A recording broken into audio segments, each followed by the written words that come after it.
Good morning બાળકો. આજના આ લેક્ચરની અંદર સ્ટાન્ડર્ડ 10 ચેપ્ટર નંબર 5ની અંદર ગયા લેક્ચરમાં આપણે તત્વોનું આવર્તી વર્ગીકરણ જોયું હતું. એની અંદર તત્વોનું કઈ રીતે ગોઠવવામાં આવેલા હતા. ડોબેનર, ન્યુલેન્ડ, મેન્ડેલીફ આ બધાના વિશે આપણે થોડું ઘણું માહિતી મેળવેલી હતી કે કઈ રીતે એ લોકોએ શરૂઆત કરેલી હતી. એવું લાસ્ટ લેક્ચરની અંદર આપણે જોયું કે તત્વો કઈ રીતે ગુણધર્મો, રાસાયણિક ગુણધર્મો અને પારમાણ્ય દળ ના કારણે એમની ગોઠવણી કરવામાં આવેલી હતી. એવું આપણે લાસ્ટ લેક્ચરની અંદર જોયું. આજના આ લેક્ચરની અંદર આપણે પ્રવૃત્તિ 5.2 પહોંચ્યા હતા કે ક્લોરીનના સમસ્થાનિકો 35 અને 37 ધ્યાનમાં લો. તો શું કહે છે કે ક્લોરીનના સમસ્થાનિક એટલે કે જે તત્વોનો ગુણધર્મ સમાન હોય પરંતુ પારમાણ્ય દળ જો અલગ અલગ હોય ને એને સમસ્થાનિકો કહેવાય. એટલે હરેક તત્વ છે એના સમસ્થાનિકો તો હોય જ. તો ક્લોરીનના બે છે સમસ્થાનિક, 35 છે અને 37. બંનેનો જો પરમાણુ દળ અલગ અલગ છે પરંતુ બંનેના ગુણધર્મ કેવા હોય છે? સરખા. એને સમસ્થાનિકો કહેવાય. તો તેમના પારમાણ્ય દળ શું કહે છે કે ક્લોરીનના સમસ્થાનિકો Cl35 અને Cl37 ધ્યાનમાં લો. એટલે ક્લોરીન લેવાનું છે ભાઈ તમારે. તો તેમના પારમાણ્ય દળ જુદા જુદા હોવાથી શું તેઓને અલગ અલગ જૂથમાં મૂકશો તમે? કેમ કે એનો બંનેનો પારમાણ્ય દળ કેટલો છે? તો કે અલગ અલગ છે.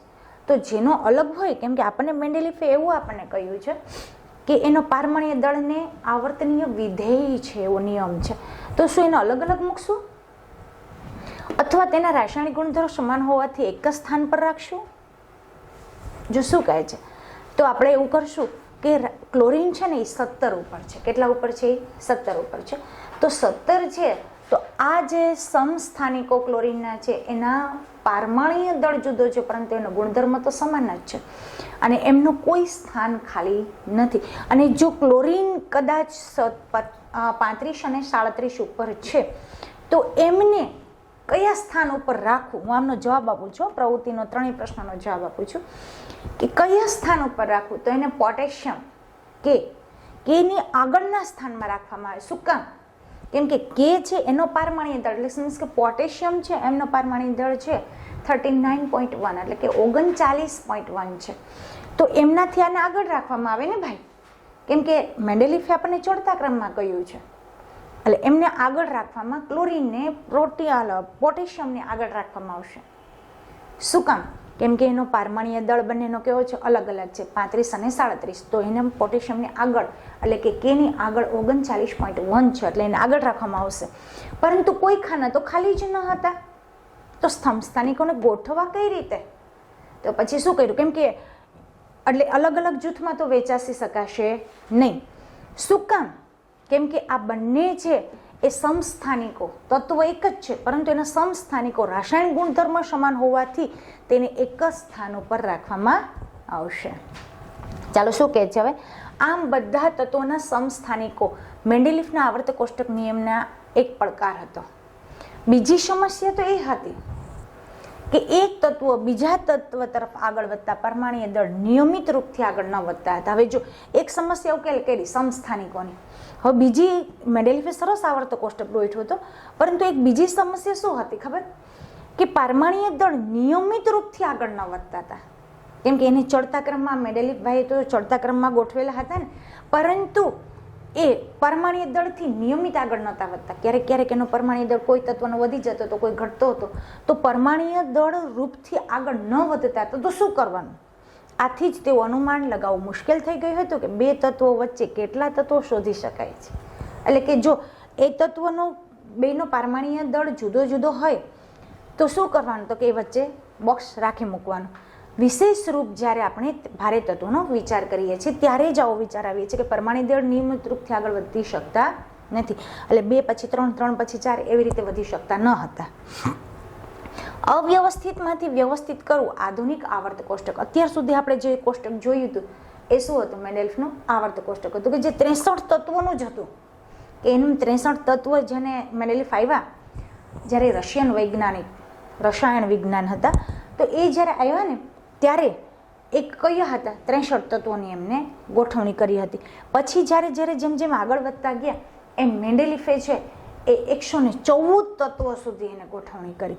તો પેલું જોશું અવ્યવસ્થિત હતું, એમાંથી વ્યવસ્થિત મેન્ડેલિફે કયો કોષ્ટક બનાવ્યો જે કયો કહેવાય છે? આધુનિક કોષ્ટક કહેવાય છે. અત્યાર સુધી આપણે જોયું હતું એ આવર્ત કોષ્ટક હતું જે 63 તત્વોનું જ હતું. પરંતુ હવે આપણે જે મેઇન પોઈન્ટ છે એ જોશું કે મેન્ડેલિફનું આધુનિક આવર્ત કોષ્ટક શું કહેવા માંગે છે.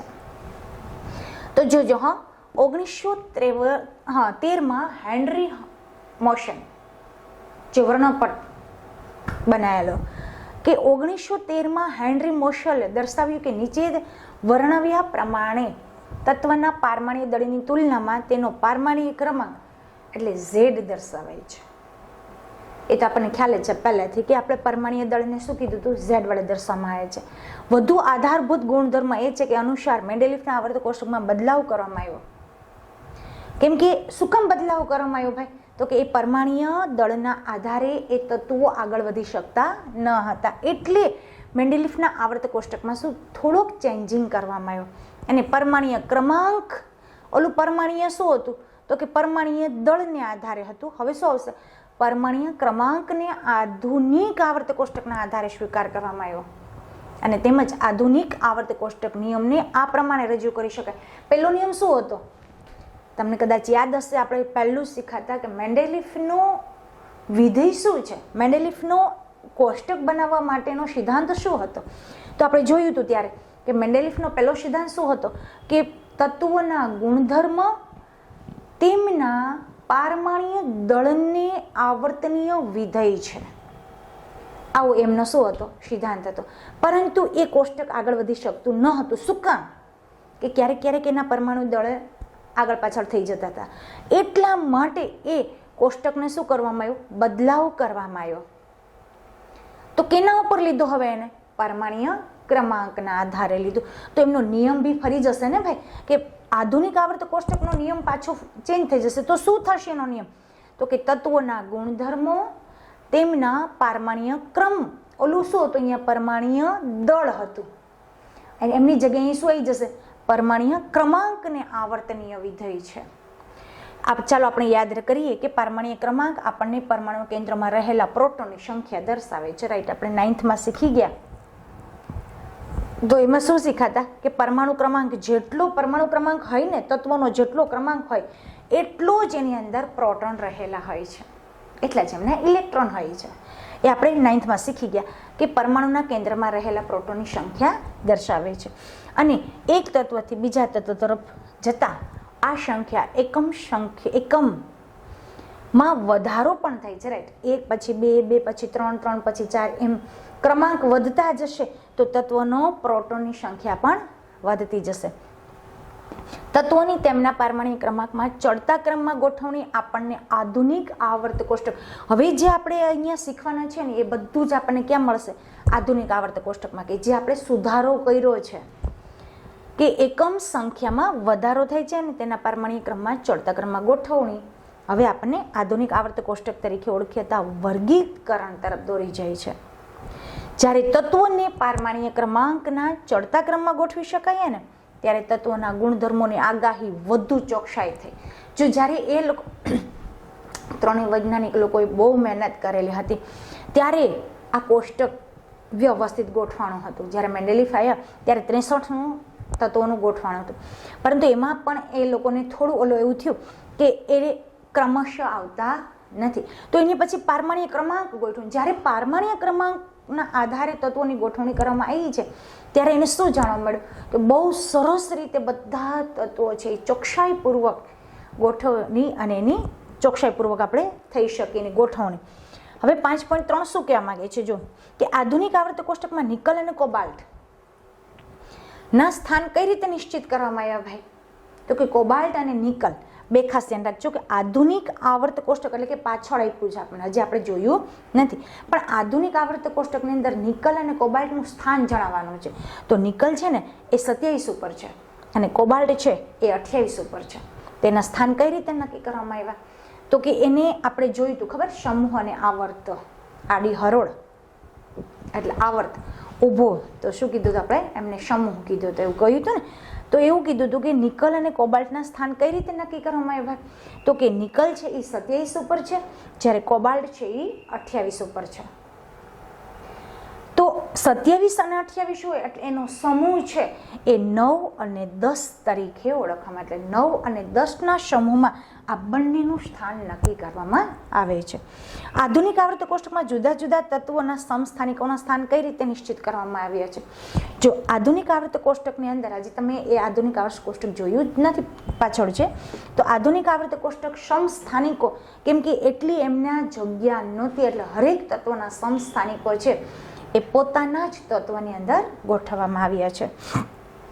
શું 1.5 પરમાણ્વીય ક્રમાંક ધરાવતા તત્વોને હાઇડ્રોજન અને હિલિયમની વચ્ચે રાખવામાં આવ્યું? કેમ કે હાઇડ્રોજન 1 ઉપર છે અને હિલિયમ કેટલા ઉપર છે? 2. તો 1.5 વચ્ચે આવવું જોઈએ ને, એમ કે છે. તો રાખવું શક્ય છે? તમારા મત મુજબ આધુનિક કોષ્ટકને હાઇડ્રોજન ક્યાં રાખવું જોઈએ?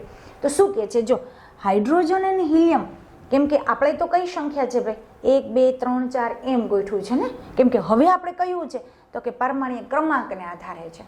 તો આપણી જે પરમાણ્વીય ક્રમાંકને આધારે જે આધુનિક આવર્ત કોષ્ટક ગોઠવેલું છે ને, એની સંખ્યા નિશ્ચિત અને પૂર્ણાંક સંખ્યા છે. કેવી છે? નિશ્ચિત છે અને પૂર્ણાંક છે. એટલે આપણે આ અપૂર્ણાંક 1.5 પરમાણ્વીય ક્રમાંક ધરાવતા હાઇડ્રોજન અને હિલિયમ વચ્ચે ગોઠવી શકશું નહીં. તમારા મત મુજબ આધુનિક આવર્ત કોષ્ટક હાઇડ્રોજનને ક્યાં રાખવું જોઈએ? કેમ કે હાઇડ્રોજન છે એ પહેલું છે, પૂર્ણાંક સંખ્યા છે, નિશ્ચિત સંખ્યા છે, એટલે એને 1 નંબર ઉપર પહેલો સમૂહમાં ગોઠવવામાં આવે છે, ગોઠવવામાં રાખવું જોઈએ. ચાલો, એમના પછી પ્રશ્નના 4 થઈ ગયા, 4 હવે આખો આપણું મેન્ડેલિફનું આવર્ત કોષ્ટક, આધુનિક આવર્ત કોષ્ટક કહેવાય છે ને, કે આખું આધુનિક કોષ્ટક છે. મેં તમને કહ્યું હતું કે આપણે લાસ્ટની અંદર આ શીખવાનું રહેશે. હવે આપણે આધુનિક આવર્ત કોષ્ટક જોશું. જે આધુનિક આવર્ત કોષ્ટક છે એ આવી રીતે થોડું આડું છે, પરંતુ તમે આમ સીધું કરીને આમ જોઈ લેજો. આ જ રીતે આપણા પેજની અંદર આપેલું છે, પરંતુ તમે લોકો જ્યારે પાઠ્યપુસ્તકની અંદર જોશો ને ત્યારે આવી રીતે નહીં જોવાનું, પરંતુ પાઠ્યપુસ્તકને આમ ઊંચી કરી નાખજો, એટલે તમને આખું આમ આડું થઈ જશે. મેન્ડેલિફનું આવર્ત કોષ્ટક, એમાં પહેલું હિલિયમ છે, બોરોન છે, જો boron, carbon, nitrogen, oxygen, phosphorus, neon, helium, આ બધા તત્વો છે એ તમને 118 તત્વો, એટલે મીન્સ કે અત્યારે 114 તત્વો તમને અહીંયા બતાવેલા છે. આમ જુઓ તો 118 તત્વો કમ્પ્લીટલી તમારા કોષ્ટકની અંદર મુકાયેલા છે. કેમ કે આપણને સ્ટાર્ટિંગમાં જ પહેલો જ પેરેગ્રાફ કહ્યું હતું કે અત્યાર સુધીના શોધાયેલા તત્વ કેટલા છે? 118 તત્વો તમને એક બોક્સની અંદર આપેલા છે, એક બી બોક્સ ખાલી છે નહીં. તો તમને શું કહેવા મળે છે? આધુનિક આવર્ત કોષ્ટક તમે જોશો ને ત્યારે અત્યારે હું સમજાવી દઉં છું, પ્લસમાં હું સ્કૂલે બી તમને આખું કોષ્ટક આ રીતે કમ્પ્લીટ આમ ઊંચો કરી અને વ્યવસ્થિત સમજાવીશ કે શું કહેવા માંગે છે. આ ક્રમ છે આ બધાનો, જો તમે જોઈ શકો છો 1 2 3 4 5 6 7 થી આમ 8 9 10 11 12 13 14 થી 15 18 સુધી છે. જે શું છે આ બધો એમાં આવર્તો, એટલે આવી રીતે આમ 7 સુધી હશે, બરાબર છે. એટલે 2 સમૂહમાં ગોઠવવામાં આવ્યું છે, એક પહેલી કોલમ અને એક આ નીચે બીજી કોલમ આપેલી છે. જો અહીંયા 1 2 3 4 5 6 7 સુધી છે અને અહીંયા ઉપર છે 18 સુધી છે.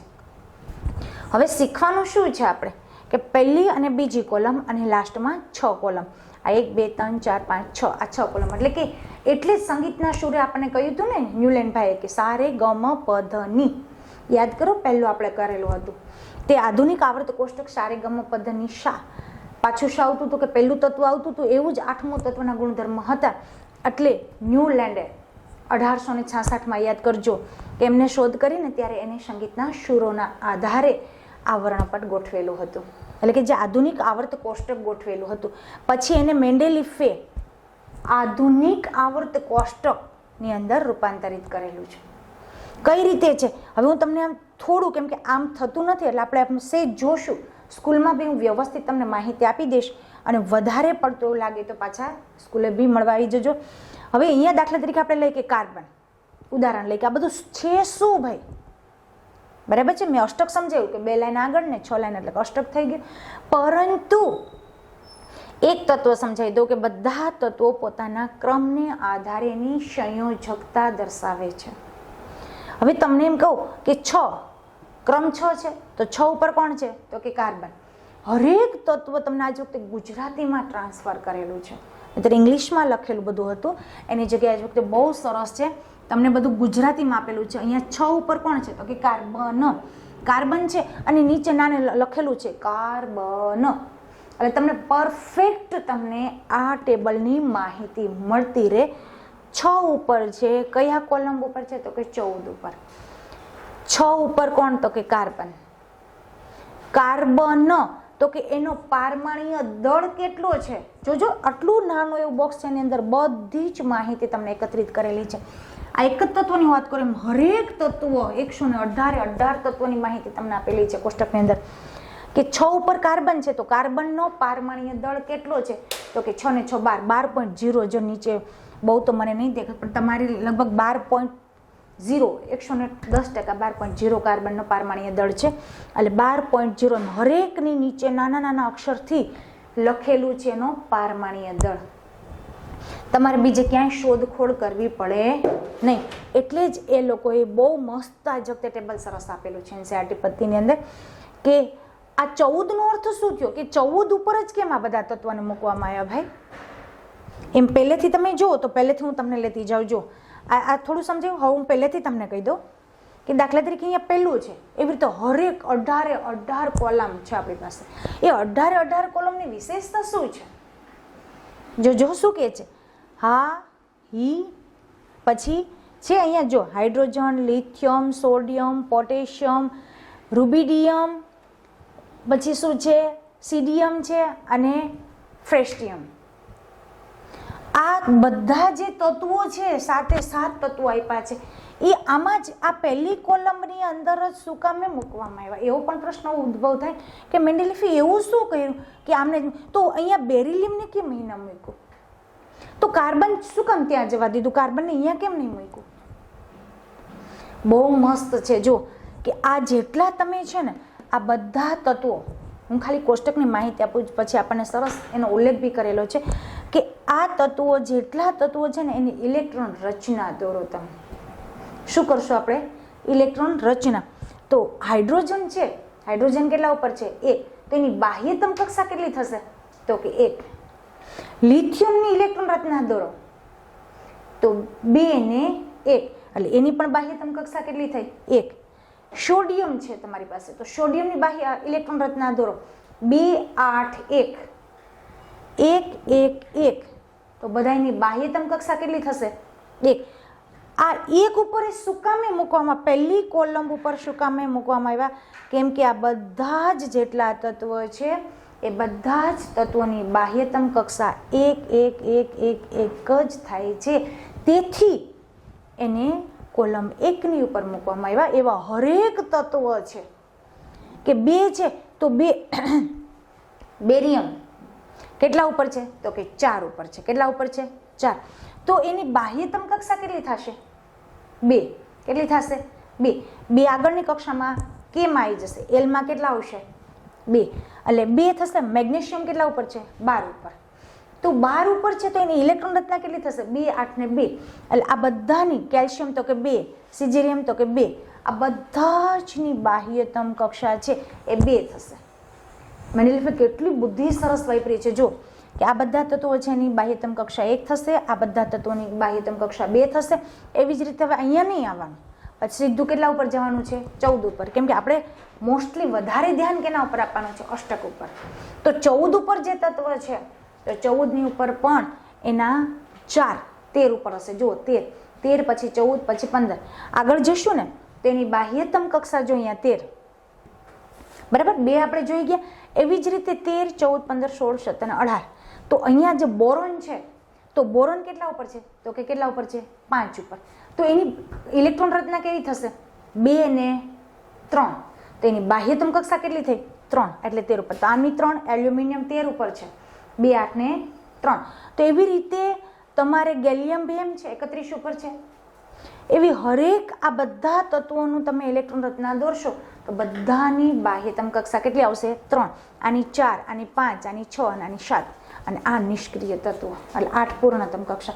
એવી રીતે તમારો આ કોષ્ટક ગોઠવેલો છે કે જેની તમે ઇલેક્ટ્રોન રચના દોરશો ને તેની બાહ્યતમ કક્ષા આવે છે ને એ પ્રમાણે એને ગોઠવવામાં આવેલા છે. જે એના ગુણધર્મો, એના રાસાયણિક ગુણધર્મો અને એનો પરમાણ્વીય ક્રમાંકને આધારે આ આવર્ત કોષ્ટક ગોઠવેલો છે. મેં હરેક તત્વને થોડાક તમને તત્વો બતાવીને બતાવ્યું છે કે આ બધું શું કહેવા માંગે છે અને એની ગોઠવણી કઈ રીતે છે. આમ જુઓ ને તો એના ક્રમાંક પ્રમાણે છે, આમ જોશો તો એના ગુણધર્મ પ્રમાણે છે. બહુ ધ્યાન આપજો કે આ કોષ્ટક શું કહેવા માંગે છે કે આવી રીતે આમ જોશો ને ઊભું, આ ઊભું થાય ને આમ આડું થાય. કોના પ્રમાણે? આપણે મેન્ડેલિફના કોષ્ટક પ્રમાણે. એટલે આ જશે ને તો આ એનો ક્રમાંક પ્રમાણે જશે. જો 5, 6, 7, 8, 9, 10 એમ જશે. એનો પરમાણ્વીય ક્રમાંકને આધારે મેન્ડેલિફે ગોઠવેલું છે. જ્યારે આ તત્વ આવી રીતે આમ જશે એક પછી એક પછી એક તો એના ગુણધર્મના આધારે જશે. ચાલો કોષ્ટકની માહિતી મને એમ છે આવી ગયું છે. આ તમને શું દર્શાવે? તો ક્યારેક કોઈ મનમાં પ્રશ્ન ઉદ્ભવે કે મેડમ બધું સરસ આપણને પેરોટ કલર આપેલો છે, જ્યારે આ એક છે એ પિંક કલર શું કામે છે? એ ઝિગઝેગ લાઈન છે. શું છે એ? Zigzag line. ઝિગઝેગ લાઈન એટલે શું? મેટેલોઇડ સોલિડ છે, મેટેલોઇડ ધાતુ છે, એટલે કે અર્ધ ધાતુ છે. આ ઇંગ્લિશમાં એને કહેવાય છે મેટેલોઇડ. એટલે કે આ ધાતુ છે ને, આ બધા તત્વો છે ને એ અર્ધ ધાતુ છે. અર્ધ ધાતુ તો કે મેડમ એ શું અર્ધ ધાતુ? તો કે નથી ધાતુમાં આવતા કે નથી અધાતુમાં આવતા. તમે અહીંથી જોશો ને તો આ બધા અધાતુ છે, આ બાજુ જોશો તો બધા ધાતુ તત્વો છે. એવી જ રીતે તમને એમ આપેલું છે, જોઈએ ધાતુઓ, અર્ધ ધાતુઓ અને અધાતુઓ. તો આ બાજુ જેટલા છે ને એ બધા શું થાય? અધાતુ. જ્યારે આ બંને લાઈન શું થશે? ધાતુ. અને આ ઝિગઝેગ લાઈન શું બતાવે છે? અર્ધ ધાતુ બતાવે છે. એટલે આ એક જ કોષ્ટકની અંદર મેન્ડેલિફે હરેક ગુણધર્મ તત્વના લઈ અને કોષ્ટક બનાવેલો છે, જે તમે વ્યવસ્થિત રીતે જોઈ શકશો. અને એક શોર્ટકટમાં બી કહી દઉં કે ધાતુ, અર્ધ ધાતુ અને અધાતુ કોને કહેવામાં આવે છે? કે જે તત્વ, મેં તમને બાહ્યતમ કક્ષા તો સમજાવી દીધી, કે જે તત્વની બાહ્યતમ કક્ષા 1, 2 અને 3 હોય, 1, 2 અને 3 હોય એ તત્વોને શું કહેવાય? ધાતુ તત્વો કહેવાય છે. એટલે એની સંયોજકતા પ્લસમાં ગણવામાં આવે છે. જ્યારે જે તત્વોની બાહ્યતમ કક્ષા 5, 6, 7 ખાલી ઓનલી ફોર 5, 6 અને 7 હોય તો એને અધાતુ તરીકે ઓળખવામાં આવે છે. અને જેની ચોથી હોય, પહેલો, બીજો, ત્રીજો ધાતુ, 5, 6, 7 અધાતુ, ચોથો ક્રમ શું કહે છે? અર્ધ ધાતુ. તો 8મો પૂર્ણતમ કક્ષા નિષ્ક્રિય તત્વો. એની અંદર તમે જોઈ શકો છો, આપણે 18મી કોલમ જોઈ, કેમ કે 17 સુધી તો મેં તમને બધી માહિતી આપી દીધી. હવે 18મા કોલમને શું કરવું? આ બધાના નામ યાદ રાખવા માટેની એક કી છે, જે હું સ્કૂલે તમને અપાઈ દઈશ. કી આ જો છે helium, neon, argon, krypton, xenon, radon છે ને, આ બધાનું. હા, આ એક નવો તત્વ આપણી પાસે છે કે જે ઓઝેવ છે. આ બધા જ તત્વો છે એ નિષ્ક્રિય તત્વો છે. કયા છે? નિષ્ક્રિય. આપણે આને યાદ રાખવા માટે શોર્ટકટ કી બનાવેલી છે કે આ તત્વોને યાદ કેમ રાખવા? તો કે હિના, નીના ઓર કરીના 0 રન. આપણે એવી રીતે હરેક તત્વો આ 8 લાઈન છે એની આપણે કી બનાવેલી છે, હું તમને સ્કૂલે આપીશ. એટલે કે આ બધા નિષ્ક્રિય. નિષ્ક્રિય એટલે કે જેની પૂર્ણતમ કક્ષા હોય ને, જેની અંદર બાહ્યતમ કક્ષા 8 કક્ષા ભરેલી હોય, આ બધા તત્વોને અલગથી સમૂહમાં મૂકવામાં આવ્યા છે. આ બધા તત્વો છે જેને પાછળથી શોધાણા હતા, એ બધા તત્વોને અહીંયા મૂકવામાં આવેલા છે. બરાબર. આપણે હવે આગળ જોશું. તમને કોષ્ટક મેં સમજાવી દીધું. હજી આપણે આમ સ્કૂલે વ્યવસ્થિત કરી અને કોષ્ટક આપણે એક એક તત્વોની માહિતી મેળવશું.